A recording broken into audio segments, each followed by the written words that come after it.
जहाँ तक ठीक है। अच्छा, तो मैं क्या कह रहा था कि मान लो हमारे पास दो नंबर्स हैं ए एंड बी, तो ए एंड बी का प्रोडक्ट कितना होगा? A B. HCF into LCM। ठीक है, तो मतलब नंबर का प्रोडक्ट हो गया ए बी, और ये ए बी किसके बराबर होगा? ए और बी का HCF into A and B का LCM। ये बात समझ में आ गई? ये बात समझ में आ गई? Yes sir. Yes sir. Very good. अच्छा, अब आप कह सकते हो कि चलो ठीक है, इसका यूज क्या है? तो इसका यूज क्या है कि जैसे आपको मैं कहता हूँ, कोई भी नंबर आपने दे दिया, आपको दे दिया और कहा कि इसका एलसीएम निकालो, है ना? ठीक है। Hello yes hello, sir. Yes sir. मैंने आपको कोई भी दो नंबर्स दे दिए और कहा कि इनका एलसीएम निकालो। अब मान लो एलसीएम निकालना आपको मुश्किल हो रहा है, या फिर आप उस क्वेश्चन में ऑलरेडी एचसीएफ निकाल चुके हो, तो आपको करना क्या है? नंबर्स को मल्टीप्लाई करना तो बड़ा आसान है। नंबर्स को मल्टीप्लाई कर दिया और जो एचसीएफ निकाला था उसे डिवाइड कर दिया, सीधे आपको एलसीएम मिल जाएगा। ठीक है? Yes sir. ठीक है। Yes sir. तो इसको हम कहते हैं फंडामेंटल प्रिंसिपल ऑफ अरिथमेटिक, है ना? ये आ जाता है आपका फंडामेंटल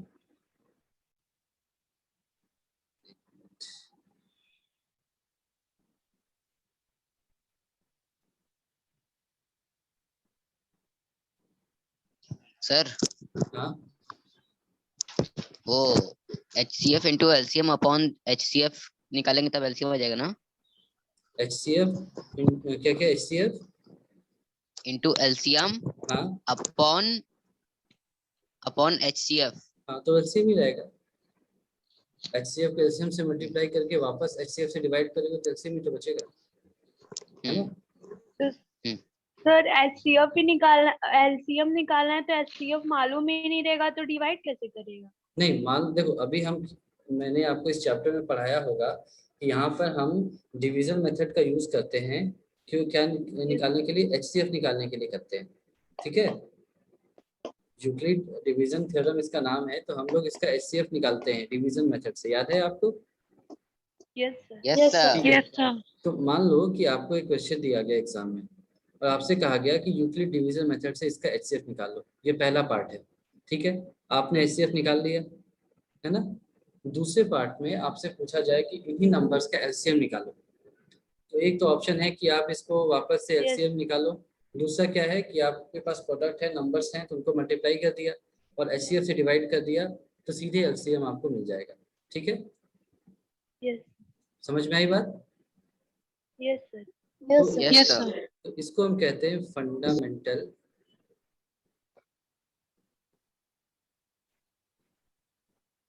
थ्योरम ऑफ अरिथमेटिक। ठीक है, फंडामेंटल थ्योरम ऑफ अरिथमेटिक कहते हैं। इसका मतलब क्या है? ये क्या बताता है? ये आखिर आया कैसे, है ना? ये सारी चीजें आई कैसे? तो अगर आपको ध्यान हो तो ये सारी चीजें हम यहाँ से ला रहे हैं, इस तरह से ला रहे हैं, इनको मल्टीप्लाई करके ला रहे हैं, है ना? 60 को मैंने इस तरह से ब्रेक किया, टू तो चलो अपने आप में एक ही नंबर था, तो इसको ऐसे लिख सकते हैं, पर 60 को मैंने ऐसे ब्रेक किया। तो ये फंडामेंटल थ्योरम ऑफ अरिथमेटिक क्या कहता है कि किसी भी कॉम्पोजिट नंबर को हम प्राइम नंबर्स के प्रोडक्ट के फॉर्म में लिख सकते हैं। ठीक है? ये कहता है कि any composite number, composite number तो समझते हो ना? Yes sir. यस कोई भी यस नंबर सर। जो कि प्राइम नहीं होगा वो क्या होगा? कॉम्पोजिट होगा। यानी कि प्राइम नंबर क्या होता है? जैसे 5 या तो 1 से डिवाइड होगा या तो 5 से डिवाइड होगा, उसके दो ही फैक्टर्स होते हैं। और अगर किसी भी नंबर के दो से ज्यादा फैक्टर्स हो गए, वो कितने भी हो सकते हैं, तब वो क्या हो जाएगा? कॉम्पोजिट हो जाएगा। जैसे 12, कंपोजिट। है ना? या 6 मान लो ऐसे, तो 6 को कौन कौन डिवाइड कर सकता है? 1 डिवाइड कर सकता 2 है, 6 3 डिवाइड कर सकता है, 2 और 3 1 2 डिवाइड कर 3 सकता 6। है ना? तो इसके दो से ज्यादा अगर फैक्टर्स हो गए तो ये हो जाएगा कॉम्पोजिट। तो वही यहाँ पर कह रहा है कि any composite number can be expressed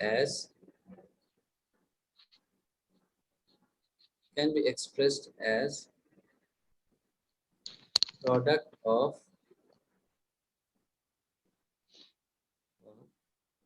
prime numbers। ठीक है, ये बात समझ में आ गई आपको? ये बात सही है? Yes sir.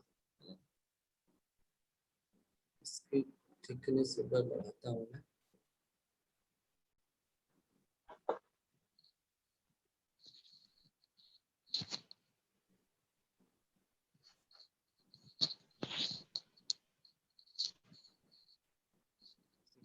इसको आप याद रखना है ना, इसी को कहते हैं फंडामेंटल थ्योरम ऑफ अरिथमेटिक। ठीक है, एचसीएफ एलसीएम वगैरह जो भी आपने पढ़ा है वो इसी पर बेस्ड है कि किसी भी कॉम्पोजिट नंबर को हम कैसे एक्सप्रेस कर सकते हैं, प्रोडक्ट ऑफ प्राइम नंबर्स। ठीक है ये बात? Yes hello, sir. ठीक है। चलो, अब इसका मतलब क्या हुआ? यहाँ पर हमने दो चीजें सीखी। एक तो ये सीखा कि आपको दो नंबर्स दे दिए, कहा गया दो पार्ट हैं क्वेश्चन के, है ना। मान लो बोर्ड एग्जाम में दो पार्ट आ गए क्वेश्चन के। पहला पार्ट क्या कहता है कि यूक्लिड डिवीजन थ्योरम से इसका एचसीएफ निकाल लो, तो आप डिवीजन मेथड से एचसीएफ निकाल लोगे, ये आपको पता है। ठीक है। सेकेंड पार्ट कहता है कि इन्हीं दो नंबर्स का आप एलसीएम निकाल लो, तो दोनों नंबर को मल्टीप्लाई कर दिया, एचसीएफ से डिवाइड कर दिया, तो क्या मिल जाएगा आपको?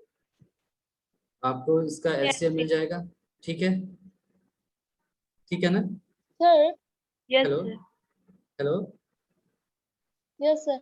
सर ये पूछ रही थी कि सर जो हमारा यूक्लिड डिवीजन लेमा होता है हाँ वो a is equal to B Q plus R होता है, हाँ, और सर जो यूक्लिड डिवीजन एल्गोरिदम होता है वो तो डिवीजन वाला मेथड एक होता ही है ना। चीज है ना, देखो बेटा एक ही चीज है। अच्छा मैं तुमको करके दिखाता हूँ, ठीक है, यहाँ पर करके दिखाता हूँ, ध्यान से देखो, बाकी सर सब लेकिन लोग। दोनों का मैं लिखने यहाँ का पे तरीका अलग करके होता है। दिखाता हूँ, है ना। यहाँ पे आपको दोनों चीज करके दिखाता हूँ कि उसका मतलब क्या है।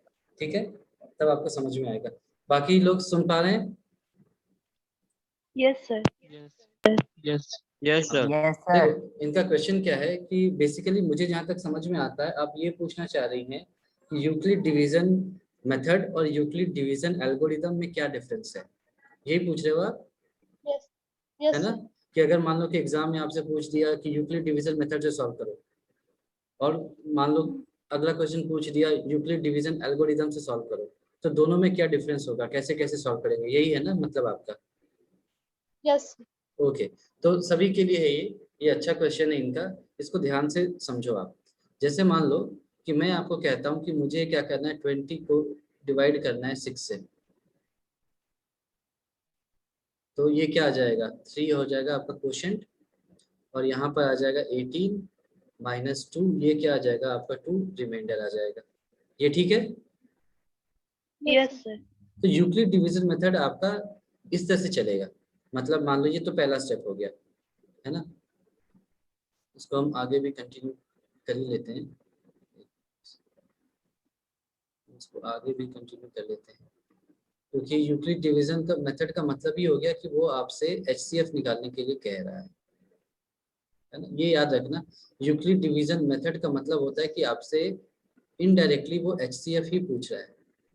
ये हो जाएगा 3 टाइम्स, ये हो जाएगा 6, यहाँ पर आ गया रिमाइंडर आपका 0। ये समझ में आ गई बात? Yes sir. ठीक है, तो ये हो गया आपका यूक्लिड डिवीजन मेथड हो गया। ठीक है, अब हम यहाँ पर साइड में देखेंगे कि यूक्लिड डिवीजन एल्गोरिदम क्या है ना। तो इसको आप लिख लो, ये हो गया आपका यूक्लिड डिवीजन मेथड। ठीक है, मेथड सिंपल है, समझ में आ गया आपको कैसे करना है। यहाँ पे मैं लिख देता यस हूँ एल्गोरिदम। Yes sir. एल्गोरिदम ये कैसे करना है, तो एल्गोरिदम आपको ये भी आसान है, सिंपल है। आपको पता है A is equal to B into Q plus R, ये स्ट्रक्चर है, इसी के फॉर्म में आपको लिखना है, ये आपका स्ट्रक्चर है। ठीक है यस सर। ना, इसी तरह से दिखना चाहिए। तो अब यहाँ देखो, यहाँ पे आप डिवाइड किससे कर रहे हो, 6 से डिवाइड कर रहे हो। किसको डिवाइड कर रहे हो, 20 को डिवाइड कर रहे हो। क्वोशिएंट क्या आ रहा है आपका 3, और रिमाइंडर क्या आ रहा है आपका 2। समझ में आ गई बात? Yes sir. तो यस सर। स्टेप वन, यहाँ पर A कितना है बताओ? 20 20। 20। Very good. Is equal to B कितना है? 6 6। Very good. इनटू क्यू कितना है? Into Q Three. कितना है? 3 प्लस प्लस प्लस टू 2 बस ठीक है, ये समझ में आ गया। ये स्टेप 1 हो गया। अब अपन आगे बढ़ते हैं स्टेप 2। स्टेप 2 के लिए बताओ मुझे कि ए कितना होगा? 6 6। Very good, very good. और वेरी is equal to और 2 into 3 बस इतना ही है। बस जो आपने डिवाइड किया उसी को आप यहाँ लिख दोगे। ठीक है। Hello. Yes sir Yes, sir. Very good. तो आपको ये समझ में आ गया यूक्लिड डिवीजन मेथड क्या हो गया और एल्गोरिदम क्या हो गया? Yes, sir. है ना? Yes, पहले sir. पहले जो आप डिवीजन कर लो और उसी को is equal to B Q plus R के फॉर्म में लिखते जाओ। कितनी बार लिखते जाओगे? जितनी बार डिवाइड किया। यहाँ पर पहली बार डिवाइड कर रहे हैं हम तो ये हो जाएगा पहला। यहाँ दूसरी बार डिवाइड कर रहे हैं 2 और 6 को तो ये हो जाएगा दूसरा। आगे होता तो तीसरा हो जाता और आगे होता चौथा हो जाता एंड सो ऑन। ठीक है। यस सर सर चलो तो एग्जाम में भी ऐसे लिखेंगे स्टेप 1 स्टेप 2 करके? हाँ हाँ लिख दो। क्या दिक्कत है? कितना आपको देखो, आपको लिखना क्या है सबसे पहले? आपको एल्गोरिदम लिखना सबसे पहले ऊपर में, और A is equal to B Q plus R ये स्ट्रक्चर होता है, ये आपको मेंशन कर देना पहले तो। ठीक है। कितना समय लगा इसको करने में? 5 सेकंड 10 सेकंड इतना ही तो लगा। फिर स्टेप 1 लिखते जाओ, जितनी बार डिवाइड किया उसको लिखते चले जाओ, ताकि इससे आपका फिर कोई मार्क्स नहीं काट सकता। ठीक है। उसको समझ में आ जाएगा कि इस बच्चे को सब कुछ आता है ना। स्टेप 1 में लिख दिया, जो यहाँ पर किया वही लिख दिया। तो ये मुश्किल से आपको मतलब 15 से 20 सेकंड का काम है ना। अगर आपको ये पता है डिवाइड कैसे करते हैं तो ये करना तो 15 से 20 सेकंड का काम है। इसको एल्गोरिदम कहते हैं। तो कई बार क्या होता है कि हमने अगर डिवाइड कर दिया और एल्गोरिदम लिखना भूल गए तो हमारे को जहाँ 6 में से 6 मिल सकते थे, हमारे को वो मान लो 5 दे देंगे या 4 दे देंगे, है ना। तो हम फिर अपने मार्क्स को डिडक्ट होने का एक भी चांस नहीं छोड़ेंगे। ठीक है। समझ में आ गई ये बात? Yes sir. यस सभी इसको समझ पा रहे हैं? Yes yes sir. Very good. Yes sir चलो तब हम आगे बढ़ते हैं। यस और अभी जो मैंने डिस्कस किया है आपका कि ये फंडामेंटल थ्योरम ऑफ अरिथमेटिक, इसका मतलब क्या है ना, इसका यूज क्या है। तो पहला यूज क्या आएगा कि जैसे अभी मैंने बोला था कि आपको मैंने 2 नंबर्स दे दिए मान लो, ठीक है, ए और बी, कोई भी 2 नंबर्स दे दिए। और इस क्वेश्चन के 2 पार्ट्स हैं। पहला पार्ट कहता है कि मुझे इन दोनों का एचसीएफ निकाल करके बताओ। ठीक है, वो आपने निकाल लिया। दूसरा पार्ट क्या कहता है कि मुझे इनका एलसीएम निकाल के बताओ। तो एक तो तरीका है कि आप नॉर्मल मेथड से एलसीएम निकालते, तो हमें क्या करना है कि हमने दोनों नंबर्स को मल्टीप्लाई किया और एचसीएफ से डिवाइड किया, सीधे एलसीएम मिल जाएगा। ठीक है। Yes sir. ठीक है। अच्छा ये याद रखना कि अगर आपसे एग्जाम में पूछा जाए कि find LCM using fundamental theorem of arithmetic, है ना, ये क्वेश्चन है एग्जाम में, और आपने क्या किया कि नॉर्मल मेथड से एलसीएम निकाल दिया, तो आपको 0 मिलेंगे, है ना। आपको नंबर्स को मल्टीप्लाई करके डिवाइडेड बाय एचसीएफ ही करना होगा। ठीक है।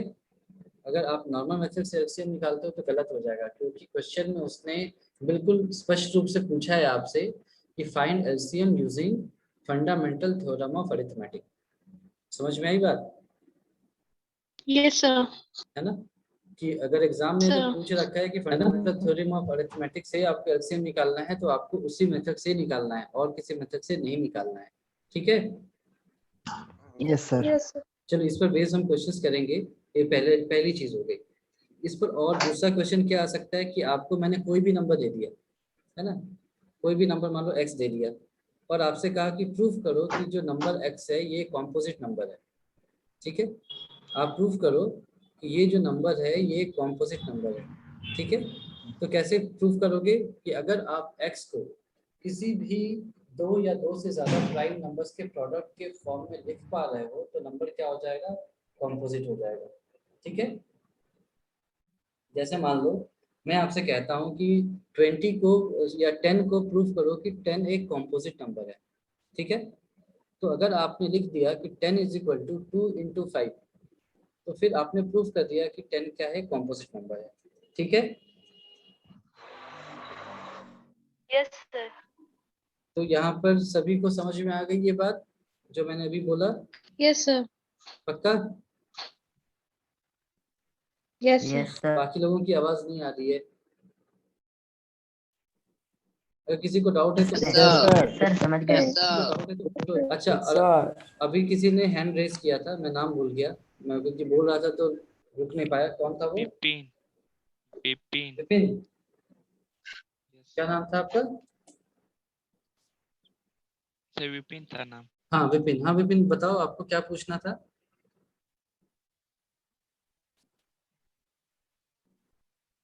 Hello sir Vipin. Galaxy J6 नाम से जुड़ा है। तो सर एक्चुअली विपिन की ऑडियो कनेक्ट नहीं है, तो हो सकता है वो इसीलिए हैंड रेज कर रहा हो कि उसको ऑडियो ऑडिबल नहीं है। अच्छा अच्छा, तो भाई विपिन, अगर आप तो चलो मुझे सुन नहीं पा रहे हो, अगर सुन पा रहे हो तो आप अपने आप को जो भी आपका स्क्रीन है उसके लेफ्ट नहीं कॉर्नर सुन में जा करके, नहीं सुन रहा है। हाँ नहीं वो सुन सुन भी पा नहीं। रहा होगा, ऑडियो कनेक्ट नहीं है। अच्छा, उसका ऑडियो कनेक्टेड नहीं है यस तो प्रॉब्लम है, तो कुछ भी नहीं सुनाई देगा। तो आपको जैसे बाकी लोग जो हैं सर। उनको पता होना चाहिए, या आपको जैसे बाकी लोग जो हैं, या फिर अगर आप बता सको सर उन्हें। उसको मैसेज सर चैट से मैसेज बता कर सकते दीजिए, हैं। हाँ चैट से लेकिन बता मुझे फिर दीजिए। अपना ये स्क्रीन शेयर हटाना पड़ेगा, दिक्कत ये है। हम लोग कर रहे हैं। हाँ तुम में सर से कोई हम एक कर कर दिए। दो, क्योंकि मुझे स्टॉप स्क्रीन शेयर करना पड़ेगा तभी मैं वापस जा पाऊंगा। नहीं अच्छा, एक मिनट देखता हूँ, यहाँ पर है ऑप्शन, एक मिनट, चैट का ऑप्शन है यहाँ। हाँ चैट का ऑप्शन है, मैं करता हूँ। सर ऐसे भी तो आ सकता है, हमें LCM और SCF दे दिया हो और एक नंबर दे दिया हो बिल्कुल बिल्कुल बिल्कुल आ सकता है, वेरी गुड। और दूसरा नंबर पूछ सकता हो। हाँ बिल्कुल, हम वो करेंगे क्वेश्चन। जैसे इन्होंने कहा कि मान लो हमारे को दो नंबर्स दे दिया है, मान लो दो है एक्स वाई, दो नंबर्स हैं ऐसे, है ना, और एक्स वाई का HCF आपको दे रखा है, एक्स वाई का LCM भी दे रखा है, और एक्स क्या है ये भी बता रखा है, और आपसे पूछा है कि वाई क्या है ये बताओ।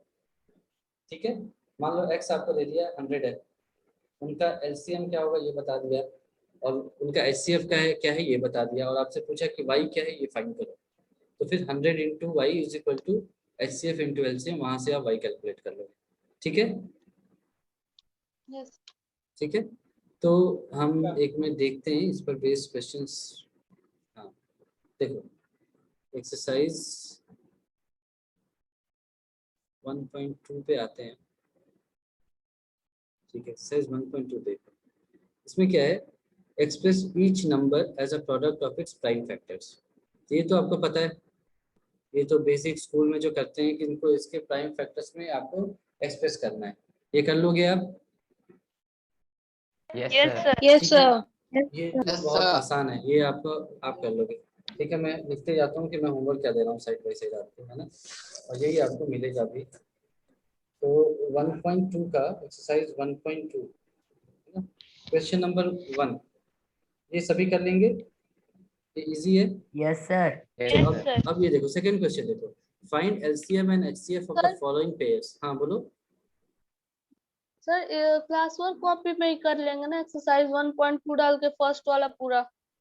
नहीं नहीं, इसको होमवर्क में कर लो, है ना, होमवर्क में कर लो। क्लास वर्क कॉपी का ही 2 पार्ट आपने बना रखा है ना। Yes sir. हाँ तो उसमें कर लो, एक ही बात है। सर ऐसा कर सकते हैं कि जैसे क्लास वर्क अगर चल रहा है, कोई होमवर्क मिला तो उसी में नेक्स्ट पेज पे होमवर्क डाल के होमवर्क किए। ये तो देखो, इससे क्या होगा ना कि जब तुमसे एक्सरसाइज का होमवर्क पूछा जाएगा तो तुम्हें खोजने में बहुत कष्ट होगा, है ना। तो उससे बेटर है कि होमवर्क में तुम्हें सिर्फ होमवर्क मिलेगा। दिक्कत क्या है, एक कॉपी है, आधा पार्ट क्लास वर्क का बना लो, आधा होमवर्क का बना लो। ठीक है, तो उससे टेंशन ही खत्म। सेपरेट कॉपी बना लेंगे। अगर बना सकते हो तो बना लो, लेकिन अगर एक ही ओके। कॉपी में बनाना चाहो तो वो भी सही है ना। तो सर एनीवेज, एक कॉपी में सही रहेगा, सेपरेट वाले में छूट जाता है। वही मैं कह रहा हूँ कि एक कॉपी में रहेगा तो क्लास वर्क भी रहेगा, होमवर्क भी रहेगा, तो एक साइड तुमको आगे पीछे करने में दिक्कत नहीं होगी। ठीक है, तो ये आप कर लेना। और ये एक बार देखो, क्वेश्चन नंबर 2 देखो, find the LCM and HCF of the following pairs of integers and verify that LCM into HCF is equal to product of two numbers. ये आपको वेरीफाई करना है। LCM निकाल लिया, जैसे 26 और 91 है, तो इनका आपको सबसे पहले HCF निकालना है। इनका फिर एलसीएम निकालना है और फिर प्रूफ करना है कि 26 इंटू 91 किसके बराबर होगा, एलसीएम इंटू एचसीएफ के बराबर होगा। तो ये हमने अभी जस्ट किया था 6 और 20 को एग्जांपल लेकर के, तो ये भी आप कर सकते हो। Yes sir. नंबर्स पढ़े हैं? Yes sir. ठीक है। क्वेश्चन नंबर 3 देखो, find the LCM and HCF of the following integers by applying prime factorisation method. ये प्राइम फैक्टराइजेशन मेथड क्या है, बेसिक स्कूल मेथड। आप प्राइम फैक्टर्स में इसको तोड़ते चले जाओगे, ठीक है, जैसा हम करते थे 2 से डिवाइड किया, 3 से डिवाइड किया और फिर आखिरी में सबको मल्टीप्लाई किया, कॉमन लिया, ऐसे करके, है ना। Yes sir.